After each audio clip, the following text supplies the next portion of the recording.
Legacy point 2, use the Bible.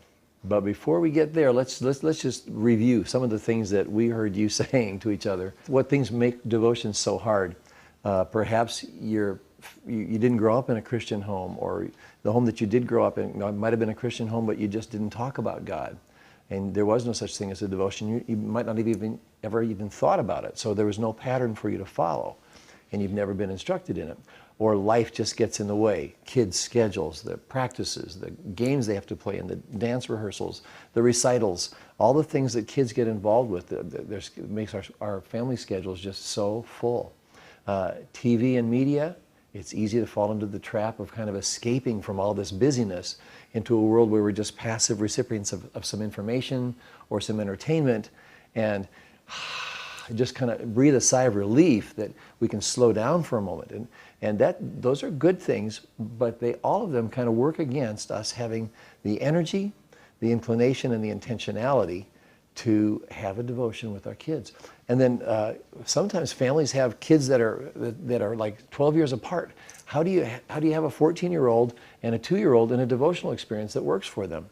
It's hard to do. So there's lots of reasons for why devotions are hard to do, but I think we all agree that's no reason why we shouldn't try. So let's talk about how we can, some specific hints for how to do devotions. First of all, we got to be intentional, because if we are not intentional, it's just not going to happen. You plan everything else into your life. Devotional experiences also have to be planned in, or they won't happen by themselves. And so there are 3 ways to be intentional. You need to be intentional about the time, about the place, and about the plan, or the kind of thing. And time and place are critical, because otherwise things get in the way. The noise of the TV, turn off the television. Some families actually use a device like an alarm clock that goes off and it tells the whole family it's time for the devotional. Or perhaps after a certain TV show at night, or a certain time, every night you'd have it, or several nights a week at the same time. But time is essential, and if it becomes a part of the family pattern, then it makes it a lot less difficult. The place. If you can pick a place that the kids love, that would be good. Roger, do you have any thoughts about the place? Anytime you make it an event, it helps. And oftentimes families have living rooms they never use. And that means something special is happening there. So that might be one. Another place, of course, is in bed at night, right there. And each place will tell you about how long your devotion is going to go. The thing about the bed is the kids love to stay up. So yes, you've got them. You've got them motivated to get involved with the devotion at that point. Another one is the dinner table, and especially during dessert, because everyone's ready to sit and aha. And that is one of those times, if you can still have your family all together, that's big, because from one age to the next, that will work. So be intentional about the time and the place, and now the plan. We're going to talk in depth and give you 3 samples of different kinds of devotions that you can use. But before we do that, since we're talking about how to use the Bible, we want to give you a very simple way for you to discover the Bible and make your own devotion, for that matter. And it's as simple as finding 3 investigative questions, all right? Now, before you ask any questions on the Bible, or before you read the Bible, you should have a warm-up question. And a warm-up question basically opens our heart by getting us interested in the topic. It's a learning readiness. You can think of them.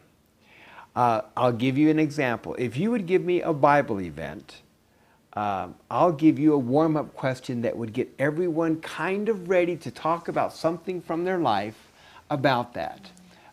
Matt, can I pick on you? Sure. What would be a Bible event? Throw one out. Parting of the Red Sea. Parting of the Red Sea. And let's say we're going to capture the whole idea of God's amazing rescue. All right? They could even talk about what is one of the most amazing rescues they've seen this last weekend. You can count something from TV. wow, because they always have these amazing rescues. So everyone has a chance to get to share something about their own experience or their viewpoint. Now they're ready for the Bible event. And if you read the Bible, then you may let certain children read a section of it as you go. But if they're not a real good reader, you probably wouldn't want to let them read a real long section because you would lose attention of other members. Let them have success with it. And you could even read for a while and leave out some words, and if they have their own Bibles, they get to fill the words in. And that's kind of fun, and that involves them. After you've read it, then you want to ask a what happened question. Review the facts. This is observation. What happened, or what did it say? And in this event, it would be, well, what did Moses do right before the Red Sea parted? What did he do? He took his staff. And the kids get to, yes. So the kids get to tell it, and then you can even check it right there. After you do the observation questions, as many as you think are going to be attentive, then ask the interpretation question, and that is, what does it mean? And this can also be feeling questions. I wonder what all the people of Israel were feeling when they saw this happen. So it gets them in the story. Or why do you think God made them wait until the last minute before he opened the Red Sea? Well, there's an interpretation question. Finally is the application question, and that is, what does it mean to me? You say, so what would be the thing you would want God to rescue you from if you needed a rescue? Think about that. So now that kids talk about rescue, and we might start talking about how God rescues us from our own sin. So that is a very simple outline of warm-up, read the Bible, then observe, interpret, apply. And you can do it in a very condensed fashion. So there are three basic kinds of devotions that you could have. One would be a very simple kind of a prayer. We'll share more about that with you in a moment. So just some basic prayers at mealtime or bedtime or for whatever reason. There is the devotional experience, which is a little more involved, which Roger kind of described to you just now with a warm-up question and some of the other three types, and a prayer and you're finished. Or a family night where you actually create a game that kind of builds around the theme and perhaps create a snack which helps to reinforce the lesson. We're going to share some examples of each of those with you in a minute. So as you think about what we've shared just now, I'd like for you to go back with your groups and talk with each other about which of those three, the prayer thing, the devotion, or the family night would be the thing that you'd like to go after first.